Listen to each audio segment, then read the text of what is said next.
ben er niet. Vooral niet op mij letten. Oké.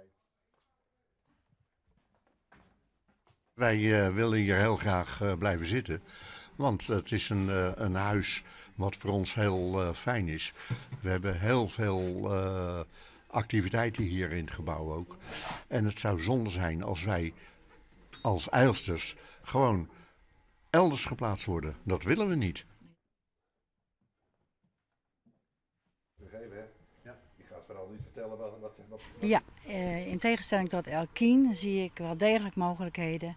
En zo ook Henk Hoekema, de financieel adviseur. Wij proberen in de zorg al jaren Simi te ondersteunen met haar plan. Natuurlijk zullen wij daar naar zien en ik het onderhoudsplaats in acht nemen. Tot de laatste snik. Blokkades. De mensen tussen Verkoop is voor Elkien net een optie. Want ze willen net een gebouw in de verkoop, want dat al is. Dat te volle om gebeuren moet. Nijbouw, ja, dat zullen ze heel graag willen. Maar voordat ze met die plan onder slag kunnen, moet ze wachten op de gemeente Zuidwest-Friesland. Want die had het oude gemeentehuis in bezit en die weet nog net wat ze daarmee willen. Daar ligt een optie voor Zwarigwenten. En komen daar Zwarigwenten, ja, dan binden even Elkien te volle voor een plak als Driels.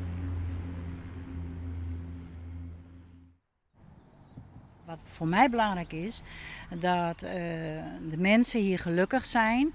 En eigenlijk wonen ze al in de ideale situatie.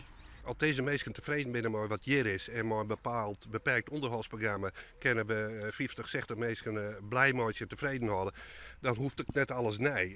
Ze wordt van alle eisen wel stelt, maar dat zijn eisen die Elkien zichzelf stelt. En het is de vraag of de mensen daarop zitten te wachten.